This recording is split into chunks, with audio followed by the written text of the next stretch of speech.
आपको जानकर हैरानी होगी कि पावर ट्रांसफार्मर में कोई भी मूविंग पार्ट नहीं होता है, फिर भी यह 11,000 वोल्ट को एक्सट्रीमली एक्स्ट्रा हाई वोल्टेज पर स्टेप अप और डाउन कर देता है। इसके अलावा 3 फेज इंडक्शन मोटर और भी ज्यादा हैरान करती है, क्योंकि यह भी सेम ट्रांसफार्मर की तरह ही काम करती है, लेकिन बस रोटेट करती है। सबसे पहली बार, ट्रांसफार्मर सिर्फ एसी सप्लाई पर काम करता है, डीसी पर नहीं। इसे थोड़ा आगे विद कंसेप्ट समझ लेंगे। तो मिस्टर फेराडे कहते हैं कि जब आप किसी वायर में सप्लाई देते हैं तो उसमें इलेक्ट्रोमोटिव फोर्स इंड्यूस होगा। यह फोर्स अपने आसपास में एक फील्ड जनरेट करेगा जिसको मैग्नेटिक फील्ड बोलते हैं, लेकिन एसी केस में यह फील्ड बाई डायरेक्शनल होता है। कुछ ऐसी अल्टरनेटिंग करंट की वेवफॉर्म होती है, यहाँ से यहाँ तक वेवफॉर्म इंक्रीज हो रही है तो वायर में मैग्नेटिक फील्ड की स्ट्रेंथ भी बढ़ेगी। यहाँ से यहाँ डिक्रीज हो रही है तो मैग्नेटिक फील्ड की स्ट्रेंथ वापस कम होने लगेगी। यहाँ से वेवफॉर्म नेगेटिव डायरेक्शन में जाने लगेगी तो मैग्नेटिक फील्ड अपनी डायरेक्शन बदल लेगा और फील्ड की स्ट्रेंथ ठीक पॉजिटिव साइड के ऑपोजिट होगी। यदि कुछ ऐसी कोयल में एसी सप्लाई दी जाएगी तो इसमें मैग्नेटिक फील्ड कुछ इस टाइप का होगा जिसमें नॉर्थ और साउथ पोल भी जनरेट होंगे, लेकिन यह पोल बदलते रहेंगे अकॉर्डिंग टू वेवफॉर्म। यदि इसी कंडीशन में डीसी सप्लाई दी जाएगी तो कोयल का मैग्नेटिक फील्ड कांस्टेंट होगा, जिसकी वजह से यह कोयल एक स्ट्रॉन्ग मैग्नेट की तरह काम करेगी। इस कोयल को इंडक्टर भी बोल सकते हैं और डीसी सप्लाई में इंडक्टर शॉर्ट सर्किट हो जाता है क्योंकि इसमें कोई फ्रीक्वेंसी होती ही नहीं है, इसलिए ट्रांसफार्मर डीसी पर ऑपरेट नहीं करते हैं। यदि पावर ट्रांसफार्मर में डीसी सप्लाई दी गई तो अपने आसपास में इतना स्ट्रॉन्ग मैग्नेटिक फील्ड जनरेट करेगा कि यह सभी चीजों को अपनी तरफ खींच लेगा। यदि इस कोयल के पास में हम सेम दूसरी ठीक ऐसी ही कोयल लेकर आएंगे तो यह मैग्नेटिक फील्ड लाइन दूसरी कोयल को कट करेगी, जिससे इस कोयल में भी एक फोर्स जनरेट होगा जिसको इलेक्ट्रोमोटिव फोर्स बोलते हैं, इन शॉर्ट ईएमएफ। और वोल्टेज का दूसरा नाम इलेक्ट्रिक फोर्स ही होता है। यहाँ जो मैग्नेटिक फील्ड लाइन है इनको टेक्निकल लैंग्वेज में फ्लक्स लाइन बोलते हैं और इस प्रक्रिया को इलेक्ट्रोमैग्नेटिक इंडक्शन बोलते हैं, जिससे पावर ट्रांसफर होती है। तो एक तरीके से वायरलेस पावर ट्रांसफर हो रही है और इसी कंसेप्ट को यूज में लेकर वायरलेस चार्जर भी बने हैं। आपको जानकर हैरानी होगी कि वायरलेस चार्जर फोन में एसी सप्लाई ही बेचते हैं, जबकि हमारा स्मार्टफोन डीसी पर ऑपरेट करता है। ऐसा कैसे हो सकता है? रीजन फाइंड आउट करके कमेंट में जरूर से लिखना। पावर ट्रांसफार्मर की आयरन की कोर में कुछ ऐसी छोटी छोटी पत्तियां होती है और इन सभी ब्लेड्स पर वार्निश की कोटिंग की जाती है। इसके पीछे का रीजन थोड़ा आगे समझेंगे। और सभी ब्लेड को एक साथ जोड़कर फिर से दोनों साइड में इम्प्रेग्नेटेड पेपर की कोटिंग की जाती है, जो एक इंसुलेटर की तरह काम करता है। और उसके बाद में दोनों कॉइल को सेट किया जाता है। ट्रांसफार्मर की कोयल कोर को टच नहीं करती है। अब इन कोयल को हम प्राइमरी और सेकेंडरी वाइंडिंग कह सकते हैं। जब हम प्राइमरी वाइंडिंग में सप्लाई देंगे तो इसमें जो फ्लक्स लाइन इंड्यूस होगी उनको आयरन की कोर पाथ प्रोवाइड करवाती है सेकेंडरी वाइंडिंग तक पहुंचने के लिए, जिससे सेकेंडरी वाइंडिंग में ईएमएफ इंड्यूस होगा। अब अज्यूम करते हैं कि प्राइमरी वाइंडिंग में टोटल टर्न 100 है और सेकेंडरी वाइंडिंग में टोटल टर्न 50 है। यहाँ पर आप एक चीज अपने दिमाग में बिठा लो कि प्राइमरी वाइंडिंग में जो एक टर्न है उसमें जो ईएमएफ इंड्यूस होगा सेम टू सेम इतना ही ईएमएफ सेकेंडरी वाइंडिंग के एक टर्न में जनरेट होगा, क्योंकि जितनी फ्लक्स लाइन इस एक टर्न से निकल रही है उतनी ही तो सेकेंडरी वाइंडिंग के एक टर्न में पहुंचेगी। तो अब यदि हम सेकेंडरी वाइंडिंग पर फोकस करें तो सभी के सभी टर्न सीरीज में कनेक्टेड है और सेकेंडरी वाइंडिंग में जो वोल्टेज हमें मिलेगा वह सभी टर्न्स में जो वोल्टेज इंड्यूस हो रहा है उसी का टोटल तो होगा। तो सेकेंडरी वाइंडिंग का वोल्टेज यानी ईएमएफ इक्वल होगा सेकेंडरी वाइंडिंग के टर्न्स के। ऐसा ही प्राइमरी वाइंडिंग में होगा EMF induce in primary winding equal to number of turns in primary. EMF और वोल्टेज में एक छोटा सा फर्क होता है। वोल्टेज प्राइमरी वाइंडिंग के टर्मिनल पर लगा हुआ है, जब ये वाइंडिंग में पहुंचेगा तो वाइंडिंग का कुछ रेजिस्टेंस होता है जिसकी वजह से थोड़ा सा वोल्टेज कम हो जाता है। और जैसे ही वोल्टेज कम होता है तो हम उसको बोलते हैं कि इतना इतना ईएमएफ इंड्यूस हुआ है। अब अज्यूम करते हैं कि प्राइमरी वाइंडिंग में 100 वोल्ट हमने दिया तो सेकेंडरी वाइंडिंग में 50 वोल्ट ही मिलेगा, क्योंकि 50 टर्न में से सभी टर्न की कैपेसिटी 1 वोल्ट की है और सब ने अपना अपना 1 वोल्ट लेकर 50 वोल्ट दे दिया, जो हमें सेकेंडरी में मिलेगा, यानी वोल्टेज स्टेप डाउन हो गया। इसी तरीके से सेकेंडरी वाइंडिंग में नंबर ऑफ टर्न्स इंक्रीज करके वोल्टेज बढ़ाया जाता है। अब थोड़ी आसानी के लिए हमने एक इक्वेशन बना ली, number of turns in primary upon number of turns in secondary is equal to EMF induce in primary upon EMF induce in secondary. एक स्टेप और आगे बढ़े तो करंट भी आ जाता है और करंट वोल्टेज का जस्ट ऑपोजिट होता है।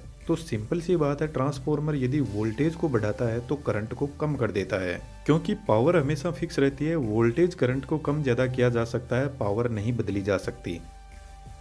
जब ट्रांसफॉर्मर में सप्लाई दी जाती है तो according to Faraday EMF induce होगा और ईएमएफ फ्लक्स लाइन भी जनरेट करेगा। इसके अलावा जो ट्रांसफॉर्मर की कोर है उसमें सर्कुलेटिंग करंट भी जनरेट होगा और इस सर्कुलेटिंग करंट को एडी करंट बोलते हैं, जिसकी हमें बिल्कुल भी जरूरत नहीं है। पानी में कभी ऐसी सिचुएशन बनती है कि कुछ ऐसा भंवर बनता है, ठीक ऐसा ही एडी करंट होता है जो कोर में घूमता है। इसलिए आयरन की कोर को सबसे पहले पतली पतली पत्तियों में डिवाइड किया जाता है, उसके बाद में एक एक ब्लेड को लेमिनेट किया जाता है। लेमिनेशन की थिकनेस 0.25 mm से 0.50 mm तक होती है। इसी लेमिनेशन की वजह से जो कोर का क्रॉस सेक्शन एरिया है वह रिड्यूस हो जाता है और एरिया का रेजिस्टेंस से इनवर्स रिलेशन होता है, जिससे रेजिस्टेंस बढ़ जाता है और रेजिस्टेंस आपको पता है करंट का दुश्मन होता है। तो इस तरीके से एडी करंट लॉसेस को रिड्यूस किया जाता है।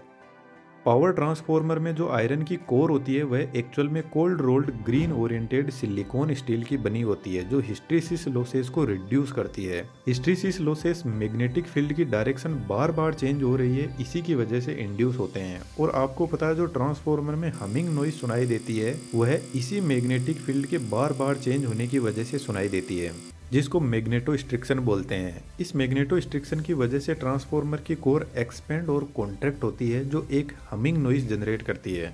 इसके अलावा भी ट्रांसफॉर्मर में बहुत सारे लॉसेस होते हैं, लेकिन मेन यही है।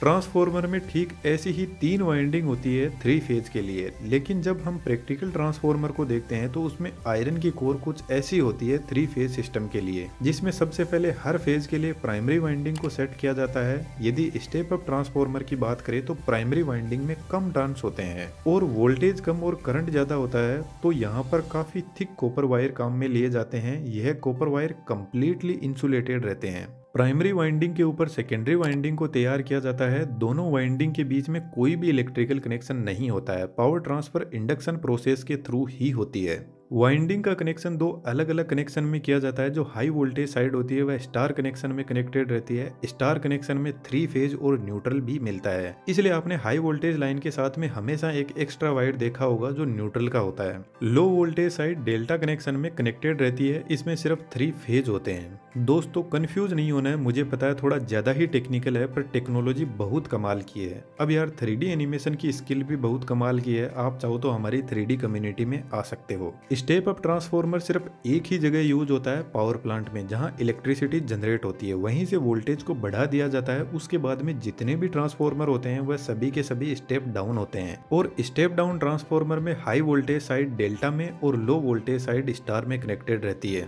दोस्तों आपके लिए एक छोटा सा क्वेश्चन है और इसका रिप्लाई यदि आपने सही से दे दिया तो आपके कमेंट को मैं पिन जरूर से करूंगा। ट्रांसफॉर्मर की एक साइड स्टार में कनेक्टेड रहती है तो दूसरी साइड डेल्टा में कनेक्टेड रहती है। और ऐसा हमेशा ही होता है कि ट्रांसफॉर्मर की एक साइड दूसरी साइड के जस्ट ऑपोजिट कनेक्शन में कनेक्टेड रहती है। रीजन फाइंड आउट करके कमेंट में जरूर से लिखना। ट्रांसफॉर्मर की वाइंडिंग को टैंक में रखा जाता है और टैंक में ऑयल भरा रहता है। ट्रांसफॉर्मर में मिनरल ऑयल और सिंथेटिक ऑयल यूज होता है, जो एक पेट्रोलियम प्रोडक्ट ही है। इस ऑयल के 2 पर्पज है। यह ट्रांसफॉर्मर में कूलिंग भी करता है और इंसुलेशन भी प्रोवाइड करवाता है। इतना सब होने के बाद ट्रांसफॉर्मर को पैक कर दिया जाता है। ट्रांसफॉर्मर की वाइंडिंग बॉडी से टच नहीं हो जाए इसलिए हाई वोल्टेज और लो वोल्टेज साइड के लिए बूसिंग लगी रहती है, जो एक इंसुलेटर ही है। यह बूसिंग पोर्सलेन की बनी होती है। पावर ट्रांसफॉर्मर के साइड में बड़े बड़े रेडिएटर लगे रहते हैं, जिनके अंदर कुछ ऐसी पतली पतली प्लेट होती है और बीच में से एयर फ्लो होने के लिए जगह होती है। जब ट्रांसफॉर्मर फुल लोड पर होता है तो वाइंडिंग काफी गर्म होने लगती है और वाइंडिंग के कांटेक्ट में आकर ऑयल भी गर्म होने लग जाएगा और ऑयल गर्म होकर ऊपर उठने लगेगा और रेडिएटर से होकर फ्लो होने लगेगा। रेडिएटर बेसिकली जो ऑयल का सरफेस एरिया है उसको इंक्रीज कर देता है और जब ऑयल गर्म रेडिएटर से फ्लो होगा तो नेचुरल एयर इस गर्मी को लेकर आगे निकल जाएगी।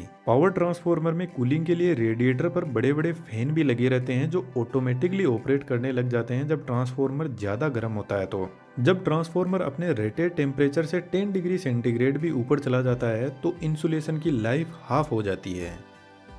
ट्रांसफॉर्मर के ऊपर एक बड़ा और टैंक लगा रहता है जिसको कंजर्वेटर बोलते हैं। इसमें ट्रांसफॉर्मर के लिए एक्सेस ऑयल भरा रहता है। यह टैंक ऑयल से आधा ही भरा रहता है, क्योंकि जब ट्रांसफॉर्मर फुल लोड पर होता है तो ऑयल गर्म होकर एक्सपेंड करने लगेगा।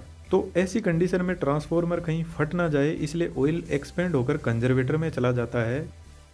कंजर्वेटर से एक डिवाइस और कनेक्टेड रहती है जिसको ब्रीदर बोलते हैं। तो ऑयल एक्सपेंशन की वजह से गैस बाहर निकलेगी, उसको ब्रीदर से एनवायरनमेंट में छोड़ दिया जाता है, लेकिन ब्रीदर का काम कुछ और ही होता है। जब ट्रांसफार्मर का तेल ठंडा होगा तो वापस कॉन्ट्रैक्ट होने लगेगा और ट्रांसफार्मर बाहर से हवा को अंदर खींचेगा। इस कंडीशन में एनवायरनमेंट के अंदर एयर में बहुत ज्यादा मॉइस्चर कंटेंट होता है और यह मॉइस्चर ट्रांसफार्मर के ऑयल में चली गई तो वाइंडिंग डैमेज हो जाएगी। इसलिए ब्रीदर में सिलिका जेल भरा रहता है जो मॉइस्चर कंटेंट को एब्जॉर्ब कर लेता है।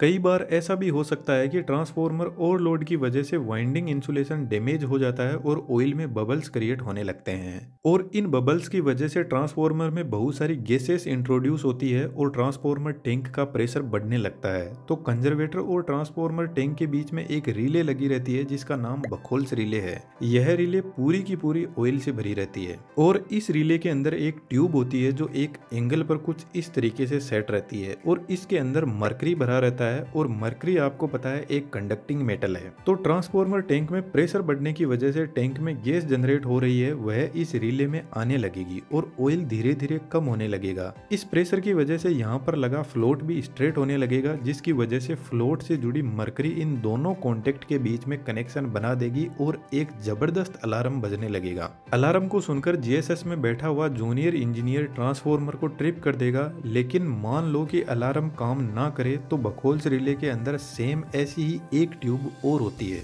तो जब सीवियर फॉल्ट होता है तो गैसियस प्रेशर बढ़ने की वजह से ऑयल और नीचे आने लगेगा और यह स्विच भी एक्टिवेट हो जाएगा ठीक ऊपर वाले जैसे ही। इस स्विच का काम है ट्रांसफार्मर के पास लगे सर्किट ब्रेकर को सिग्नल भेजना, जिससे सर्किट ब्रेकर ही ट्रांसफार्मर को ट्रिप कर देगा। एक वर्स्ट सिचुएशन और लेकर चलते हैं, मानकर चलते हैं कि सर्किट ब्रेकर भी ऑपरेट नहीं हुआ और टैंक के अंदर जबरदस्त ऑयल का प्रेशर क्रिएट हो गया। यदि यह टैंक फट गया तो ऑयल काफी गर्म है और काफी दूर में फैल जाएगा, जिसकी वजह से फायर को बुझाना बहुत मुश्किल हो जाता है क्योंकि यह ऑयल एक पेट्रोलियम प्रोडक्ट ही है और एक 400 केवीए ट्रांसफार्मर में 450 लीटर ऑयल भरा रहता है। तो टैंक के ऊपर एक एक्सप्लोजिव वेंट लगा रहता है जिससे ऑयल जिस तरीके से हमारे घर में कुकर ऑपरेट होता है ठीक उसी तरीके से यह ऑपरेट होगा और हाई प्रेशर को बाहर रिलीज कर देगा। लेकिन जो पावर ट्रांसफार्मर होता है उसमें एक एक्स्ट्रा फीचर और होता है, ट्रांसफार्मर के पास में ही जमीन के अंदर टैंक बनाए जाते हैं। तो ऐसी कंडीशन में ऑयल ट्रांसफार्मर टैंक से इन्हीं टैंक के अंदर चला जाएगा और ट्रांसफार्मर ट्रिप हो जाएगा। लेकिन दोस्तों पावर ट्रांसफार्मर को स्टार्ट करना कोई आसान काम नहीं है। जब ट्रांसफार्मर को ऐसे ही स्टार्ट कर दिया जाता है तो हाई इनरस करंट जनरेट होता है जो फुल लोड करंट का 4 से 5 गुना होता है, जो वाइंडिंग को डैमेज कर सकता है। इसलिए पावर ट्रांसफार्मर को हमेशा इस वेवफॉर्म के पीक पॉइंट पर स्टार्ट किया जाता है ताकि इनरस करंट को रिड्यूस किया जा सके। ट्रांसफार्मर को लाइन से कनेक्ट करने से पहले प्राइमरी वाइंडिंग की तरफ एक सर्किट ब्रेकर लगा रहता है फॉल्टी सिचुएशन में ट्रांसफार्मर को ट्रिप करने के लिए, और उससे पहले लाइटिंग अरेस्टर लगा रहता है जो लो रेजिस्टिव पाथ प्रोवाइड करवाता है और लाइन में आ रहे एक्स्ट्रा सर्ज को ग्राउंड कर देता है। पावर ट्रांसफार्मर काफी हेवी और कॉस्टली इक्विपमेंट आते हैं, यदि ये डैमेज होते हैं तो बहुत सारे इक्विपमेंट को डैमेज कर देते हैं, इसलिए इनकी सेफ्टी बहुत जरूरी है। यदि आप इंजीनियरिंग फील्ड से हो तो एक बार पावर ट्रांसफार्मर 400 केवीए या 220 केवीए जीएसएस में जाकर जरूर से देखना, आपको बहुत कुछ सीखने को मिलेगा। एनिमेशन की दुनिया में आना चाहो तो हमारा कोर्स आपको एनिमेशन सिखाने में बहुत हेल्प करेगा। सभी की सभी डिटेल डिस्क्रिप्शन में अवेलेबल है। हमारी कोशिश है फ्यूचर में और भी अच्छे वीडियोस लाने की, तो सब्सक्राइब करके लाइफ अड्डा के परमानेंट मेंबर बन सकते हो। Thank you.